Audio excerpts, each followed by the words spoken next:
And happy Friday, everybody. It is the start of another ChatCanna. We are so excited to have you with us. Summer is slipping away. I hate it when we are in the last week of January because that, of course, means that my birthday has come and gone, and it was a significant birthday yesterday. Who would have believed that this young guy could get so old? We will not mention my age.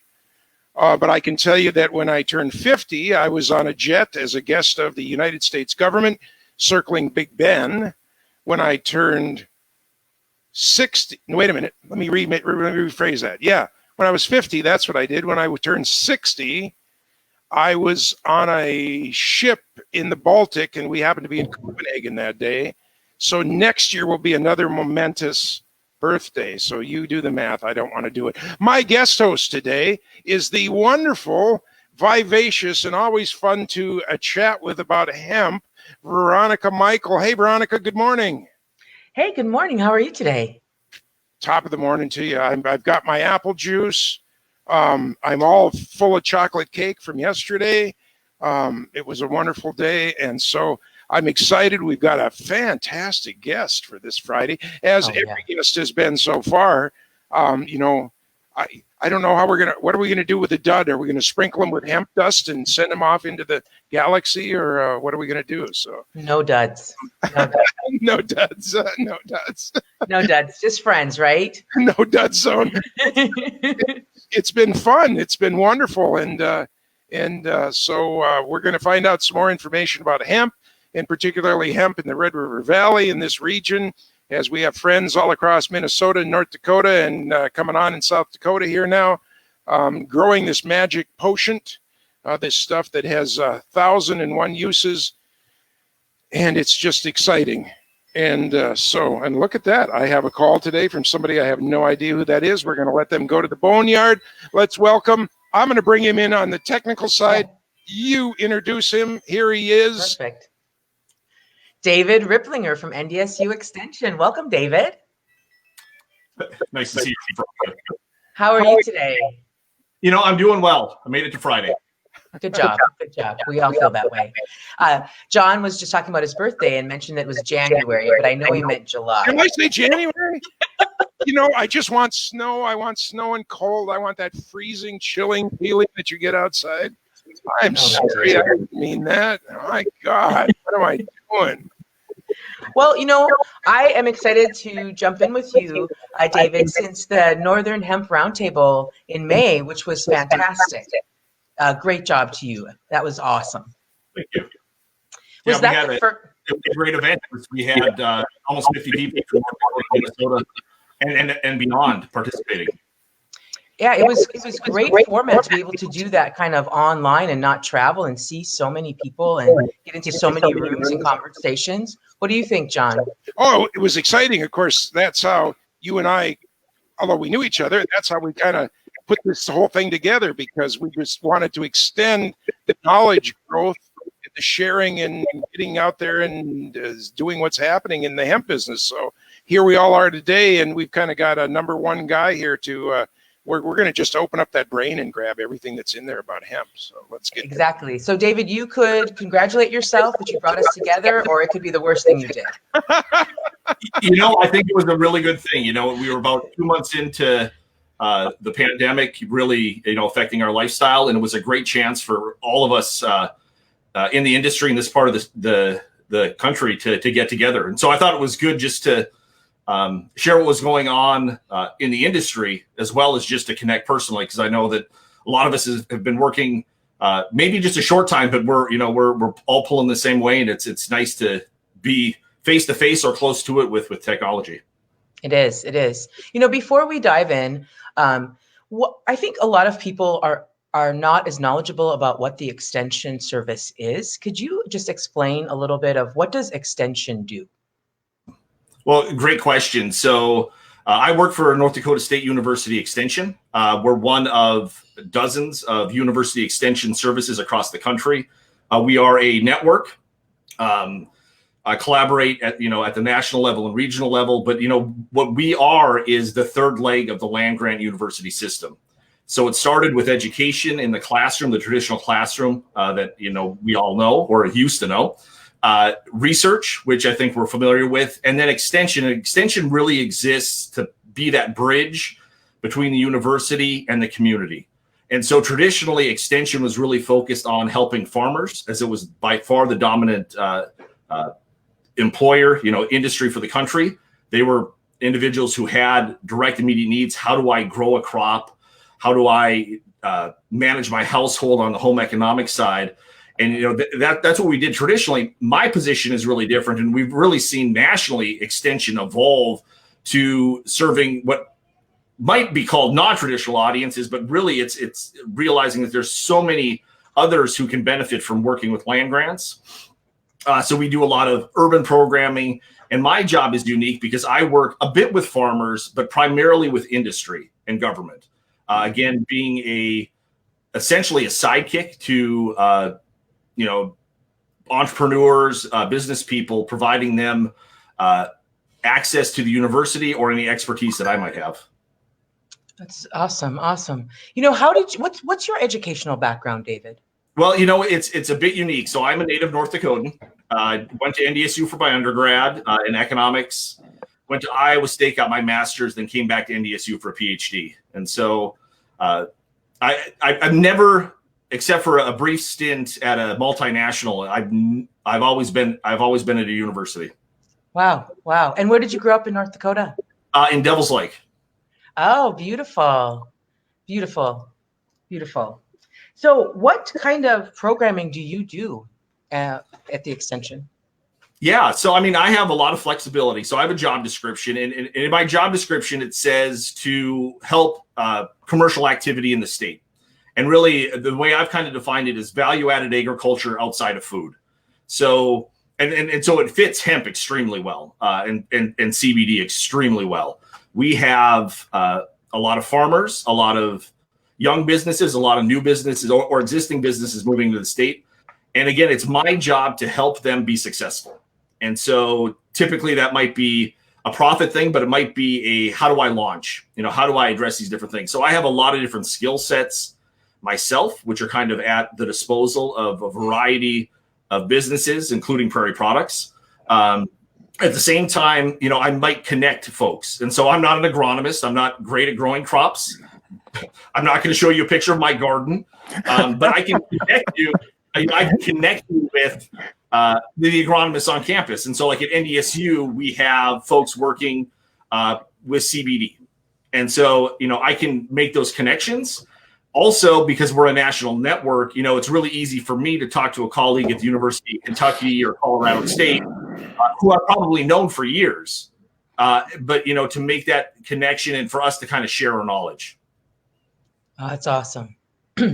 We had Harold from Arion last week who talked a little bit about the kind of work that they do and how people are able to access. So that was really a great description, because I think sometimes people don't know how to access, as entrepreneurs, the services that are right here in the state. Is there a charge for your services in Extension? Yeah, so for the most part, so my salary has been paid for by the citizens and taxpayers of North Dakota. And so I have flexibility in prioritizing different needs.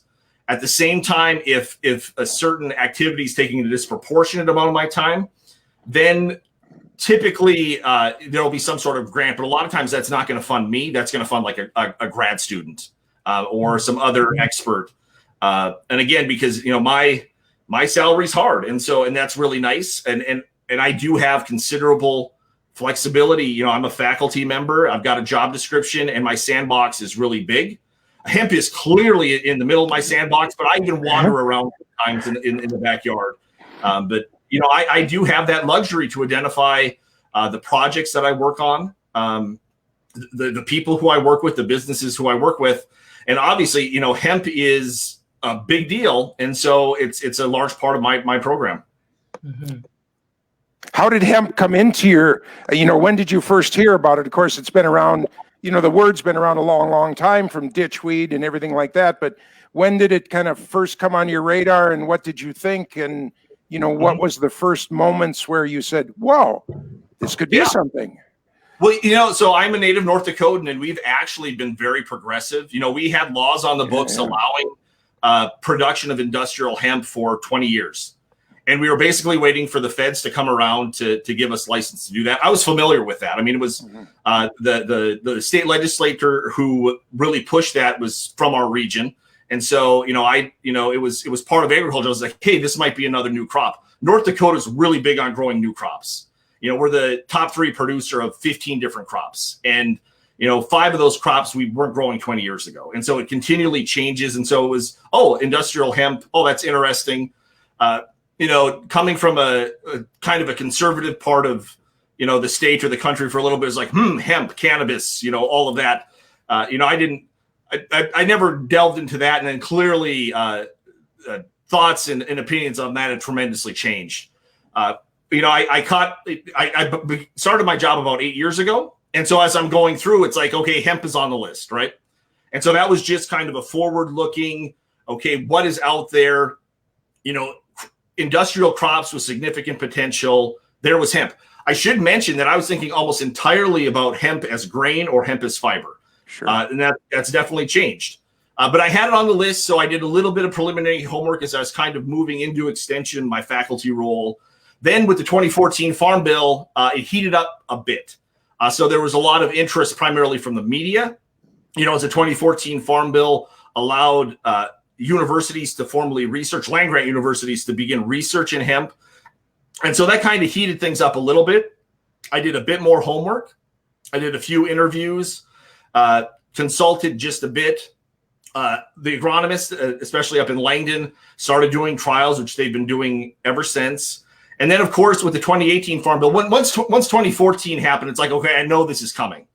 And then 2018 hit. And obviously, at the same time, you do see activities in the Pacific Northwest and Colorado.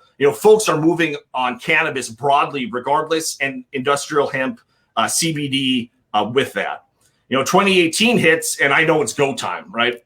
The Farm Bill passes. The time has come. Let's go see what happens. And so I spent a good 3 months or so where, all of my spare reading was about hemp, which was, it's a fascinating crop. It's a fascinating industry, especially in some respects being young. And so I'm sitting there and it's like, okay, now what do I do? And again, up through even early 2019, I was thinking in North Dakota, especially that fiber and oilseed are still going to be the dominant varieties that are going to be grown and that those markets will be dominant. Familiar with CBD, but saying, okay, that's kind of a Colorado, Kentucky, West Coast thing. Not the case. It took me about 2 weeks of actually once I started making phone calls and kind of like stepping in, it's like, okay, it's all of the above. And clearly on the commercial side, the majority of the attention, the financing, everything is going into CBD, including in North Dakota and the upper Midwest. And so I need to get up to speed on that. Which, it was actually not up to speed. It's really reprioritizing what was needed. And so that led to me spending now, not a majority of my time, but a considerable amount of my time, working with farmers and industry to help commercialize hemp. Wow. So the first farmers that you talked to, was it sort of you encouraging them, or were they dragging you and saying, come on? Yeah, so I'm a neutral third party. Yeah. Officially, I'm supposed to be, right? Sometimes I get a little enthusiastic, but I'm a neutral third party, and from my perspective, what I do with farmers or with industry is I educate, and so providing basic information about, in this case, hemp or markets, the economics of production, those types of things. But it's not my decision to make if a farmer should grow a new crop. I don't know his or her operation. I don't have to take the risks, any of those things. They know themselves best. So coming out saying, okay, it's here. There is an opportunity. If you grew this crop today, these are the types of returns you could expect. And again, I'm not going high. I'm not going low. I have the only thing that helps me is that farmer being successful. If that farmer is unsuccessful and they call up the state, then I can get in trouble, right? So, clearly I want them as farmers, I want businesses like Prairie Products to be successful. But that my motivation is different. And so I try to be a neutral party. And I think I almost always am, the good and the bad, and then let them, farmers or industry or government, when I consult with them, let them, actually evaluate the trade-offs and let them make the decision. Mm-hmm. Mm-hmm. If you had a magic wand, what would you use it for to change or add to the hemp industry right now in our region? I wish in a couple of different spaces. So I would really like for us to be 5 years ahead of where we are now. And because I know the potential and the opportunity, and we've done a really good job of, and some people have done a really good job of being innovators and on the cutting edge of this, which is great. But I know the market potential of hemp seed oil. I know the market for CBD and what it's going to be. And for us to get to that point, maybe that's just being a bit impatient, knowing that, there's learning and work and all these things that have to be done. But, the potential for hemp is there. We're working to realize that potential. And now I'm just sitting here going, okay, guys, let's keep rolling. Let's do this. Again, knowing it's their decision, and that, the situation changes. But I mean, that would be, I would really like to be here a decade from now and looking back and saying, okay, yeah, we it's a mature industry. Again, North Dakota is a big new crop state. Hemp has already established itself as what we call a minor crop. It's not a derogatory term. It's just not a lot of acreage. Mm-hmm. To see that mature, and just, for further evidence, like North Dakota, we can put on hundreds of thousands of acres of any minor crop within a year or two. Okay. And I know, on the grain side, on the fiber side, on the CBD side, we have that ability. If the industry wanted 1 million acres, within 3 or 4 years, we'd be there. Obviously, and again, to step back, this is agriculture, not horticulture. Mm-hmm. So a lot of the work that's being done. So comparing to a labor-driven operation, which is kind of how I define horticulture, we're not going to do that. We are extensive agriculture. We're machinery supported. But if there was that need, farmers will respond. And we've seen this time and time again. I mean, the best, most recent example is canola, which is a major crop in the state. That didn't exist when I was a kid. When I was a kid, sunflowers were just coming on, and so on and so forth. Soybeans. I saw my first soybean field when I was 18 years old in North Dakota. And now that's it has 6.5 million acres. And, hemp, there's certainly the potential for being a major crop. And I kind of want to see where we get and then look back and appreciate, all the hard work was done and hopefully all of the correct steps that we took. Absolutely. What do you see hemp replacing? I mean, if we do go from a minor to a mid-minor crop, there's X amount of acres in North Dakota that can farm crops. We can't add another layer. What's going to give? Yeah. We can actually add, because like with corn in the last 15 years, we put land back into production. Okay. Yeah. And so, I mean, we have that flexibility. And again, if you think about the major three, so corn, soybeans, wheat, about, more than half of the acres are planted to those crops. Everything else is in the mix. And again, the crops planted very significantly from year to year. This is not Iowa with corn, and soybeans. Yeah. Boom, boom, boom, boom, boom, boom, boom. It's just. And that's what works for them. And truth be told, if we could grow corn like they do in Iowa, we'd be growing a lot more corn. Absolutely. Absolutely. The question is, which minor crop might it displace? And it's like, you name it. If the price is right, it will displace any of those crops. Okay. And again, on a year-by-year basis, North Dakota farmers are that's part of their culture. That's how they do business. It's their management practice. And so again, like when I was a kid, barley was a major crop. It was the number 2 crop in the state. We don't hardly grow barley anymore. Yeah. I mean, it's gone. And I have an affinity for barley, but you just like what barley makes. That's come on now. Let's and, A lot of us do. gone. And so here we sit, and for hemp to find a larger spot, it's really, how do we build those final consumer markets, that intermediate market? What is the ultimate place for hemp seed oil? It's got a nice place. It's a good market. Yeah, it's a growing market, but there's so much more potential on the market development side. It's entirely possible that, especially with us putting all of the effort into it as an industry that we can, including at the university, the potential is, do you see hemp oil next to soybean oil, canola oil, peanut oil, right? Okay. Yeah. All of a sudden, this is it's a major oil seed. That's a certain possibility. We have a lot of work to do at the university to do breeding and all of that type of work, which really hasn't been done because it wasn't allowed. The CBD side is certainly there. The huge market potential. And my question, at the high end, does the CBD kind of stay where it's at, or does it become caffeine, where it's in a lot of different products and the use is tremendous? And again, we're gonna figure that out in the next 5 or 10 years, which is again why I kind of want to see the future. Fiber, we haven't seen the amount of investment in an activity that I expected. There's still a number of folks. There's a lot of people who are in that space and are working on that space, but it's nowhere near as far along as I thought it would be. But there's a market there. And again, does hemp return to its place as a major fiber? It's possible. And again, if we go back, we have not been doing any varietal improvement or that efficiency building all along the supply chain that we've done for all of these different crops for all of these different purposes. And so, optimistically, it's tremendous. Optimistically, it would be number 4 in that current trifecta. Right.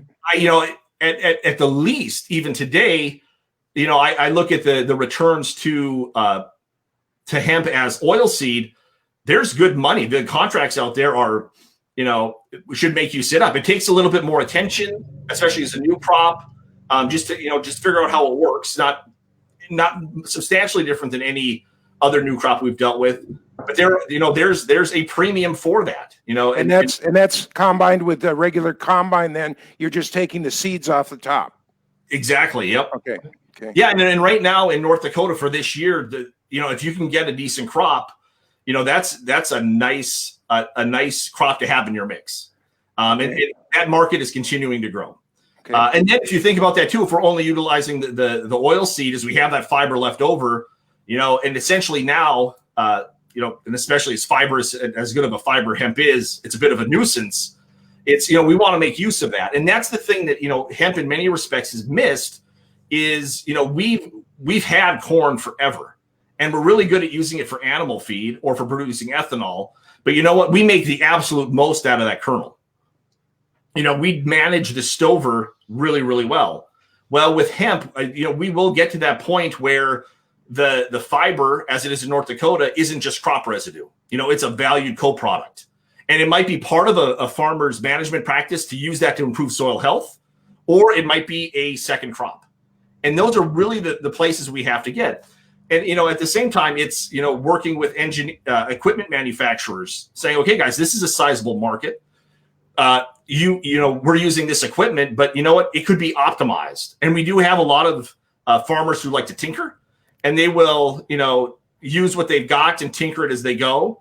But that larger, longer term investment to saying, okay, this header is designed for hemp because we know you're growing 1,000 acres of it. This is a worthwhile investment for you. And it's going to do the right thing all the way along rather than just up at the top. Absolutely. Absolutely. And that was one of the neat things about the hemp summit too, is, we had equipment manufacturers who were there, and I was really happy to see them because it's on the potential list. And again, 5 or 10 years from now, we'll see where we go. You talked about hemp not as a horticulture product, and that's kind of like that's how we raise it. Last year we had every plant was named and numbered. But the one thing that we found out was it needed so much water at the beginning of its life. Then it kind of turned into a drier desert-like plant as it found its bottom. How do we do that in North Dakota or in Minnesota in the more arid places? Yeah, so that's a great question. So North Dakota actually has been relatively high moisture for the last 25 years. Yeah. There's been a few floods that have made the news, but one of the reasons we've had corn be so successful is because we're in what we're calling a wet cycle, or does it continue? As you move to the west, it's a little bit more difficult, but we've actually had for fiber and oilseed, fantastic dryland hemp crops at our different research stations. I think that the big issue here is breeding. Right. We have, essentially you're dealt the hand that you get. Right. And so it's okay. Hemp does fit. Okay. We know that we have acres in place. Longer term, do we do that breeding so they're shorter season or, drought tolerant, nitrogen efficient? And these are, again, all of the things we've done with other agricultural crops for decades. Some folks have made some really good money on the R&D side. Farmers have all benefited. We as society have benefited by, being food secure. That will come into hemp. We have not sat down and planted, a bunch of different types of hemp and started selecting. And that takes time traditionally, or we can do, use more advanced technology. But that changes everything. And again, I talking about the hand you're dealt, North Dakota will never be a horticultural state in general. We're short on people. Some people, for some reason, don't like 40 below weather, and so, that's probably not going to go away. And so, we rely on equipment, and in this case, hemp being an agricultural crop, we'll never beat out the horticultural folks in their space doing it that way. Other states have advantages that we don't have, but North Dakota's thing is we are one of the best new crop states. We have this experience. We can grow new things and grow them well. And now the question is, how fast can we move forward? And as things kind of take off, we see more and more attention, at the university saying, do we need a hemp breeder? Do we need to have someone in ag engineering who is looking at the harvest technology? How do we serve as a resource to the existing players in those spaces, on the private side, to see the industry be successful, to have hemp farmers be successful? Absolutely. Do your researchers at NDSU find challenges with the USDA regulation for funding their research right now with hemp? No. So we were an early mover in hemp. Again, we were waiting for 20 years to get this going. And so as soon as we got the okay, we have an agronomist, a plant science professor, Burton Johnson, he's our industrial crops agronomist. He's been waiting for this, right? And so as soon as it got there, okay, he's kind of ready to go. There were hoops to jump through. The DEA did show up at the plots quite a few times. The men in black were in North Dakota, and the men in black kind of stick out in the big city. They really stick out. And so, but we were ready for that. And so, and ever since then, since we have this experience, we've been through these hoops. We have a good relationship. The university understands hemp, right? We understand its potential. We understand what it does. We have people who filled out the forms before. We know the administrator in Bismarck. We know administrators in Washington. And so it's really not a big deal. And, so we have not had tremendous pushback. Obviously, additional regulations make production more difficult. And, as we do different trials, we might have hot varieties. That's part of what we're going through right now. But in general, I would say that, NDSU, speaking for Burton, because I imagine he probably would disagree with me and say, yeah, you weren't there when I had to talk to these guys for 2 weeks. But, where we're at now, it's pretty smooth sailing, again, because we are, as a land grant, we're very strong partners with USDA. I mean, we are part of this national system as a land grant. Yeah. Yeah. So, I'm fascinated by fiber, and you mentioned something earlier that I agree with too, which is I'm surprised that we haven't seen more movement in hemp fiber facilities or production. What do you think is that next step that we need to see happen in the Valley to move in that direction? I seriously don't know. I did the math 6 years ago. I do the math now, and people make their own decisions. I'm not an investor in this space. I do not know why people are not running, not walking, not running to put in a facility. Initially, I work with a lot of greenfield technologies, greenfield facilities. There's usually something where you're saying, okay, this process hasn't been proven. The capital costs are too high. There's too much risk in some respect. As part of like the Hemp Summit, interacting with folks in industry, I'm sitting here going, if you can put a facility in for millions, not even tens of millions of dollars, I scratch my head. And so I sit here and I wonder, but again, one of the things that I always face, again, so I'm a university resource, is I know what's missing, and it's the entrepreneur. And we're really fortunate. We have a lot of fantastic entrepreneurs in hemp, but everybody who's an entrepreneur in hemp has their own dream, right? You're making your dream the reality. That's what you're working towards. I'm not the person on the hemp fiber side. I'm a university professor. That's not my job. And so as much as I would like someone to have this dream, I can't make it happen. And so until there's someone who wakes up in the morning and says, I'm going to build a facility in Eastern North Dakota, I sit and kind of wait by the phone.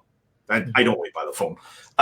But I'll go out and I deliver programs and say, okay, here's the economics of growing fiber. If a group of project developers ask me, what are the economics of hemp processing as fiber? What's the market potential? I'll tell them. But again, it's not, just like it is with farmers, it's not my decision. Yeah. Yeah.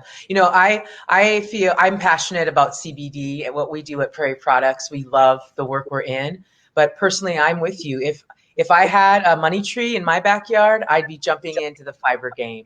The ability to remove the consciousness that states have like ours that don't want to see the same regulation for CBD as they do for industrial hemp fiber. I just think once it goes, it's going to be a rocket. What do you think, John? Oh, absolutely. When Harold held up that little package of that silky stuff that came out of the, I think, Thief River Falls guys that are doing some work in it, my heart just kind of leaped. It's like, I see blue jeans in that. I really did. Blue jeans. I have a wallet that I bought up in Winnipeg, I think almost 20 years ago now. And it's just now starting to fray, made out of a kind of a coarse hemp cloth. And I have a T-shirt that lasted 15 years. That frayed about 5 years ago. But I mean, I wore that thing, every time I was outside, I was wearing my brown hemp T-shirt. And it was comfortable, and it washed well, and it stood up to a bachelor throwing it in the laundry with everything. And it's like, and we're not making clothes out of this because, there's the big question. Why are we not doing this? So.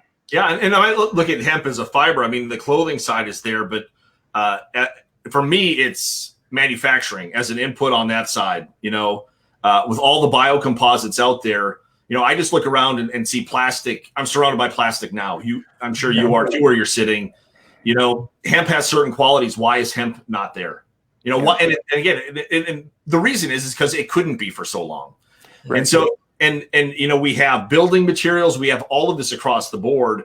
And this is like the fun part of the job, and also the frustrating part of the job is we need more R&D. We need more market development. We need private folks to move. We need government to be supportive. We need universities to be involved. We lost your camera, David. Are you there?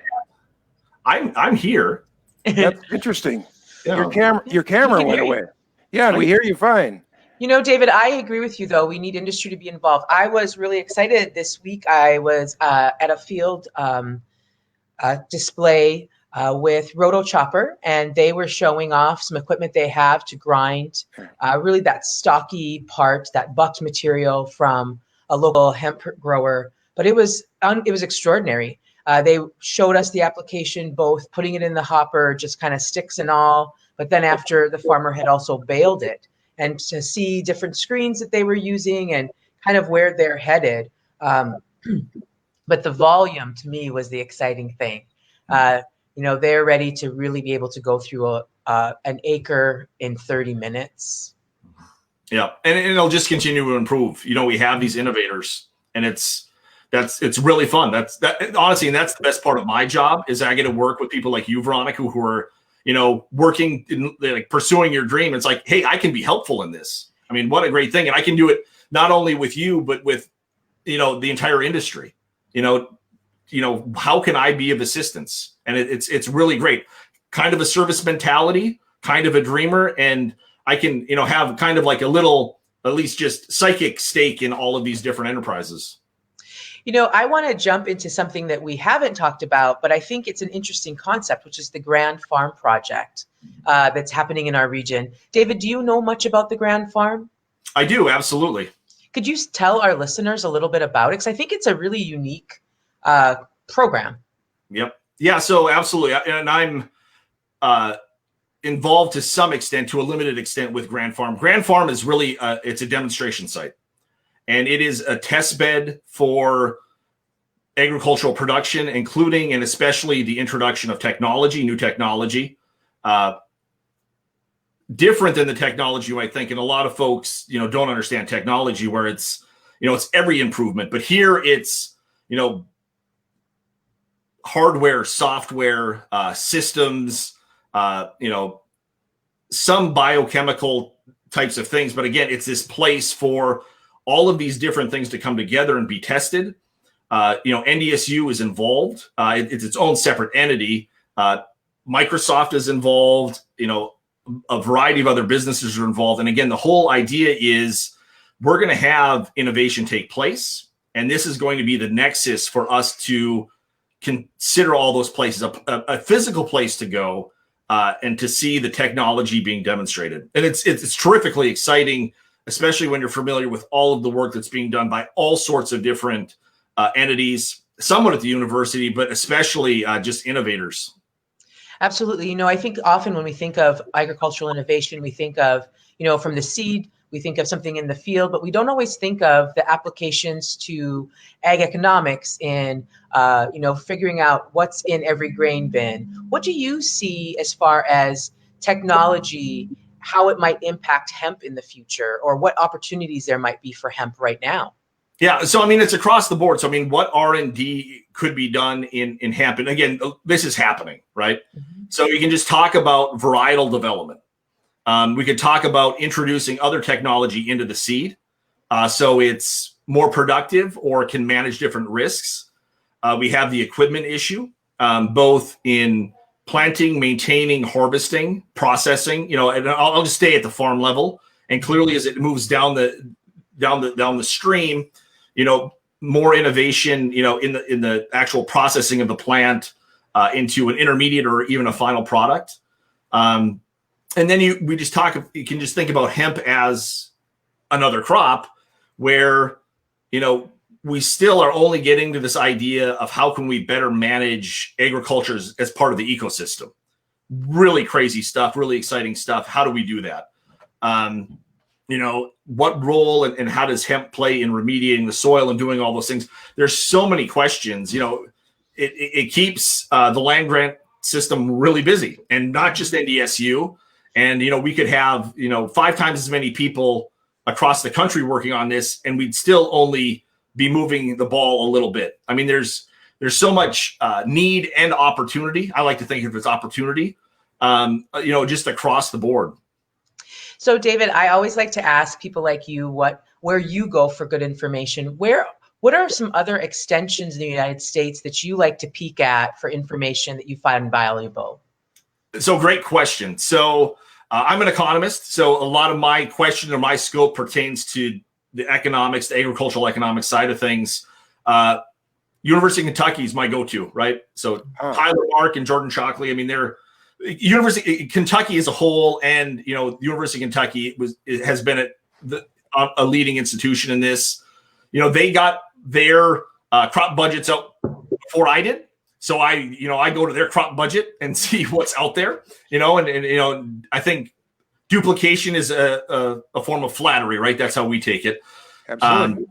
And so, they're a resource. There's actually, within extension, and if you think about hemp broadly, you have production and activity across the country.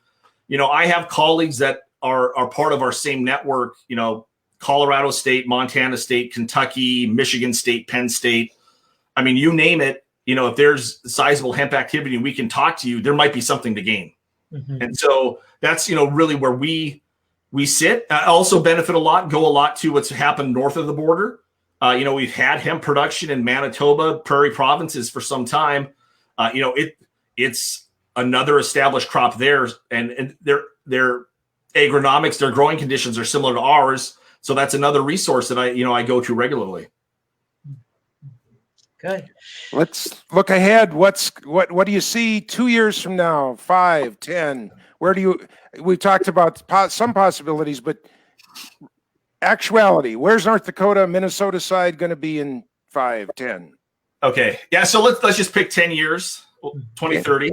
Yeah. I'm going to assume that the coronavirus has been dealt with.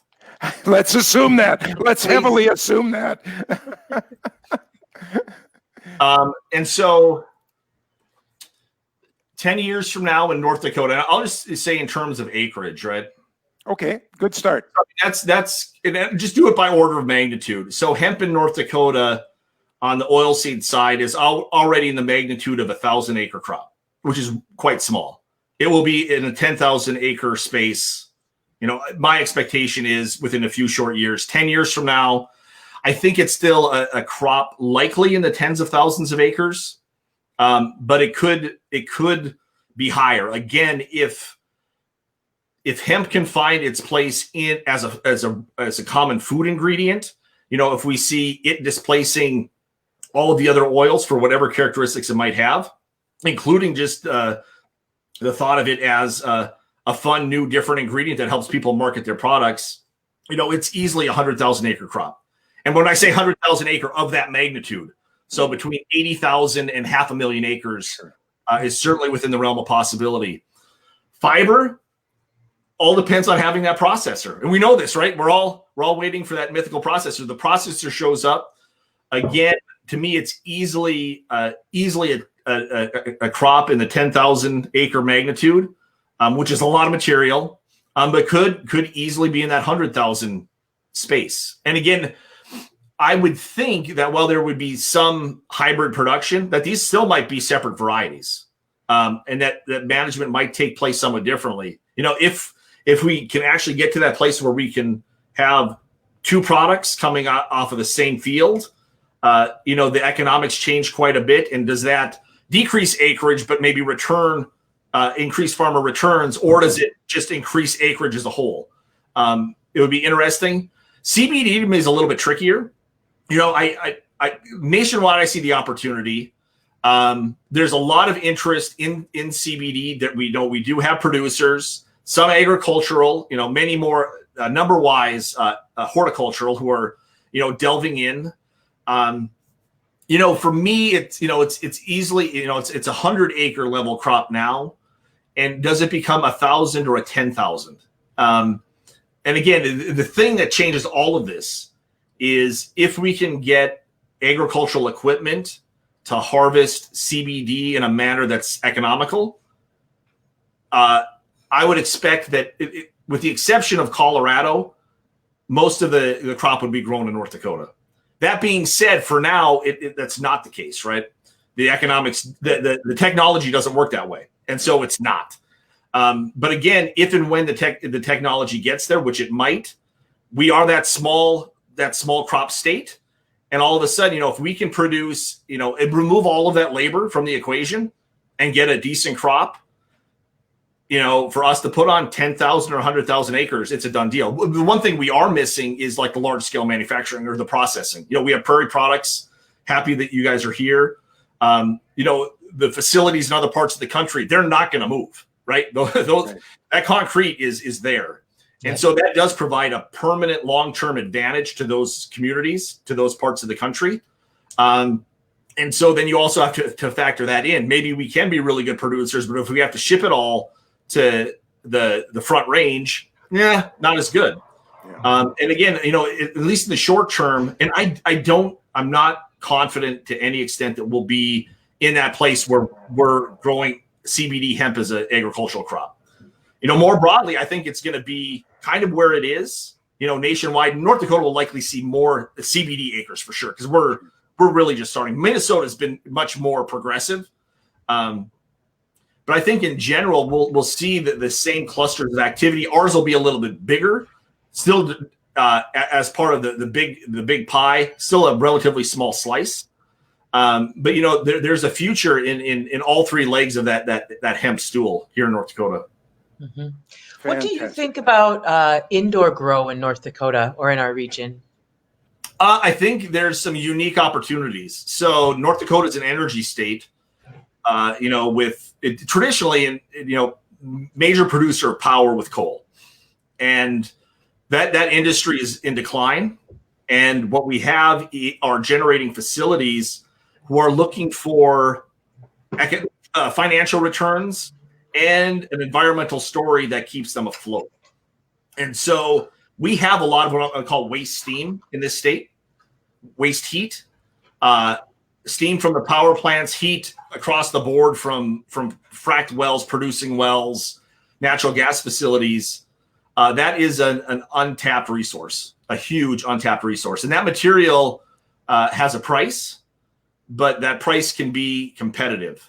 And again, what we don't have, even though that steam is no one's sitting there like we are. We don't have the labor, and we don't have the first mover advantage. But with that, and the other nice thing we have in North Dakota is isolation. Maybe North Dakota does take advantage of that. Indoor setting, if you have a secure facility, you could have it anywhere. Mm-hmm. But both the outdoor isolation, which can be important for production, for breeding, or does that come back into the indoor thing too, where it's not only do we have a secure facility, it's in central North Dakota. Mm-hmm. And so, that could be an advantage as well. I think I'm really interested in indoor production in North Dakota. And I should mention too, and give a shout out to what's going on up in Botno at Dakota College in Botno, and Keith Knutson. He's the horticulturist in the state who's really moving that type of production. Again, primarily outdoor, but horticultural production. And again, in many respects, what's missing in that indoor space is who's going to be the champion. Whose dream is that? Because if someone wants to show up and do the homework, there's enough to do back of the envelope and maybe even more, and possibly a successful business that could produce. That would be a relatively large in terms of dollars. Mm-hmm. Mm-hmm. Agreed. This has gone by way too fast. David, you have to promise to come and join us again sometime, because we only peeled off a few layers here, and this has been... I'd be happy to. This is so wonderful, and we like to spread the word, and I think we've done a great job of it today. And we want to remind people, of course, every version of ChatCanna is up there for your review and for you to share with your friends. Any final question before we go? I do. I always have too many questions. I know. I love it. Thank you so much for being here. But what are you seeing for your plans for the rest of the summer, or what's coming out of extension? What can you tell us about that we should be looking for? That's a great question. What I'm looking forward to, and is next on my docket, is revisiting the Northern Hemp Summit. Right now we kind of had it on the back burner, letting things kind of sort out in terms of public health and conditions with regard to COVID. One of the things I'm going to do next week is reassemble the planning committee and have that talk about, do we want to do it virtually? Do we want to do it face-to-face, or might it be a hybrid version? And again, our thought would be, we had a really successful event last November, to keep it in that time frame, to provide that nexus of activity. And so that's high on the list. The other thing I need to do, and it's sitting on my to-do list, is to get a new NDSU extension crop budget up for hemp oilseed and hemp fiber production. And it's almost done and ready to go up. Just needs one more review. Oh, awesome. Awesome. That's exciting. Well, I felt that your event summary and findings from the roundtable were just packed with, like, you probably have 10 other programs from just that 2-page. Yeah. And that was the point, to get everybody together. And I mean, I have a selfish interest in helping it develop our extension and research agenda here at NDSU. But it also serves for folks to collaborate, and also as a tool to have discussions with government and elected officials, because it was a number of stakeholders across the industry in this part of the country. And it turned out really well. And, there's enough within that, just on the research and extension side to fill our time. And it was an enjoyable event. But again, to me, the best part of it was just reconvening, those of us, we didn't go that far, but the networking, right? And the coffee that we, between sessions we don't get, or the coming out and visiting face to face. It was nice to at least have some sort of connection. Absolutely. Well, thank you so much for joining us today, David. We look forward to talking to you again and having another very rich conversation. Thank you. Thank you. Thanks, Thank David. you. All righty. Wow, it's been an exciting show today, as it always is. I love talking to him. Love working with you. This is fun. We've, because of the COVID virus and everything, we have created something new here, and I think it's gaining some traction. And we're having fun, and you're so much fun to work with. It's just like it seems to do what it's supposed to do. So, well, it's easy to talk. Harold said this. He complimented us last week. He's like, "Well, it was just like talking to friends." And I was like, "Well, that's how it's supposed to be." Well, that's what we are. And David is just full of information. I mean, what an asset to have, both in the Red River Valley here, and then also on our show. So, just absolutely a lot of fun and everything. Now, next week, we have another great guest. Tell us who we're going to hear from next week. So next week, we have Lauren, and Lauren is the executive director of North Dakota Hemp Association. And that has been a group that is just up and running. They've been working hard to get their 501c3 together and started, and really start doing the advocacy, education, and other work to support hemp growers in North Dakota and to support their expansion, like David talked about. So she's going to be on talking about what the association does, how people can get involved, and kind of what their next steps are in order to grow that support for regional farmers. Wonderful.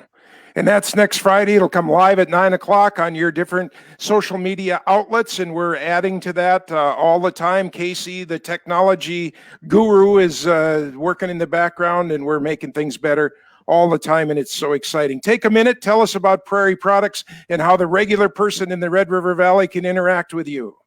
Well, Prairie Products, we are a cold ethanol extractor of agricultural hemp in Fargo. So if you're a regular person that grows agricultural hemp, we'd love to talk to you about what you're growing and what you hope to have by the end of harvest. If you are a person who's interested in CBD, though, you can go to our website at www.prairieproductsnd.com and check out some of the products we make. We make different products with the cannabinoids, and we'd love for people to check them out. Check them out. Tell me that website address again. PrairieProductsND, as in North Dakota.com. Put that ND on the end of that. Of course, John Reitmeier from Canna RHX up in Crookston. We are a very small research and development company, and we are bringing some new products to the market, and we'll show you some of those as the weeks go by. And we're going to have other guests on, and we're going to have just a lot of fun. Please share this with your friends, your family, anyone who is interested in the hemp business. Again, thank you to David. What a wonderful guest that we had on today. We will bid you goodbye. Go enjoy your weekend. And remember, hemp is the future, and we are trying to bring a little slice of that to you. Thanks so much, Veronica. Bye, friends. Bye.